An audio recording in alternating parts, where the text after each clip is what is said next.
तर चला तर मित्रांनो, आज तुम्हाला मस्तपैकी निसर्गरम्य वातावरणामध्ये मी तुम्हाला हिंडवून आणते. यासाठी तुम्हाला पूर्ण व्हिडिओ बघायचा आहे, लाईक शेअर कमेंट पण करायचं आहे. आणि हो, आपल्या फेसबुकला आपलं पेज आहे संगीता गायकवाड, आणि माझ्या मुलाचं पण आहे पवन गायकवाड, ते पण बघा तुम्ही. बरं चला, आता आपण जायचं निघलं, पण कसं झालं माहिती आहे का, मधामध्येच पाऊस आला. मग तिथं थोडं थांबलो तर मला चला थांबावंच लागेल, पाऊस आलाय तर. आता फायनली आपण पोहोचलो आहोत आपल्या स्वर्गात. स्वर्ग म्हणजे काय आपलं, हा हा हा, आपल्या डोंगराचं स्वर्ग हो हां. आणि आता इकडंच चाललं आहे आमचं सरपण मोडणं. आता दाजीला म्हणलं, दाजी कुऱ्हाड घ्या. दाजी बोलले काय नको म्हणे, मला तोडता येत म्हणे हाताने काट्या म्हणे. तर दाजीना काट्या मस्तपैकी गोळा केलेल्या आहेत. आणि आता पावसाळा तुम्हाला तर माहिती आहे, आता पावसाळ्यात तर काय चूल पेटती होय सांगा. तरी पण दाजीना पेट्रोल टाकलं मस्तपैकी, आणि पेट्रोल टाकून ना हा हा हा काय ढणढण जाळ लावलाय. अहो 5 मिनटं काय, 1च मिनटामध्ये असं जाळ मस्तपैकी असं पेटली चूल. मग काय केली आपली मस्तपैकी 2-3 मस्त दगडं मांडले. आणि तसं तर मी दाजीला बोललो होतं की आपण गॅस घेऊ, पण दाजी बोले नाही नाही, निसर्गरम्य वातावरणामध्ये कसं छान वाटते आपलं चूल वगैरे पेटायची. तर मी आधीच दाजीला बोललो, दाजी मला काय चूल वगैरे पेटता येत ना. दाजी बोले चल ना तू. तर मस्तपैकी फायनली आपली चूल पेटलेली आहे. आणि हां, मी आता दूध टाकलं याच्यामध्ये मस्त. हा हा हा हा हा, खरं सांगू तुम्हाला, हे जे वातावरण आहे का भावना बहिणो, खरंच रिअल म्हणजे रिअल. मी तुम्हाला सांगू शकत नाही, एवढं भारी वाटत होतं ना. आणि तुम्ही पण कधीतरी जा कधीतरी जीवनाचा आनंद घ्या जा. आणि वरून आभाळ आलं होतं, खालून इकडून हवा. आ हा हा हा हा, खरंच मी म्हणजे जेवढी तारीफ करीन का तेवढी कमीच आहे भावना बहिणो, की एवढं सुंदर वातावरण होतं हे, लय म्हणजे लय. तुम्हाला एकच सांगणार की मी स्वतःसाठी कधीतरी जगा. आपण ना नेहमी घरामध्ये राहतो ना, तर घरामध्ये पण जास्त नाही हे व्हायला पाहिजे. कारण कसं थोडं बाहेर हिंडलं पाहिजे, जेणेकरून आहे ना आपल्या म्हणजे चांगलं वाटते, आपल्या शरीरासाठी पण चांगले आणि आपल्या मनासाठी पण चांगले. आता मी इकडे टाकलेली आहे थोडी साखर, थोडी पत्ती, दाजीनं अद्रक ठेचून मस्त टाकलेली आहे त्याच्यामध्ये.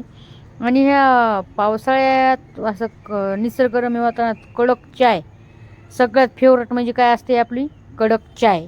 हो की नाही, काय असू का नसू बाबा, भाकर असू का नसू, पण मला तर कडक चाय लागते म्हणजे लागते. खरी गोष्ट सांगायची भावना तुम्हाला. तर अशी मस्तपैकी चाय उकळत आहे. तितक्यात मला एक समोरून एक हे दिसला, ढोरं सांभाळणार दिसला. म्हणलं चला त्याला बोला, ते मला मावशी काय करत, म्हणलं चल चाय प्यायला. तर मग मी तुम्हाला दाखवते. आता चाय आटली, त्याला म्हणलं हे थोडं दूध देणार आहे, पोरांना नाही दिलं. बोललं नाही नाही मावशी, दूध नाही काढू देत म्हणे म्हशी. म्हणलं ठीक आहे जाऊ दे. तरी पण त्याला चाय पाजली बरं का मी, असं काय नाही.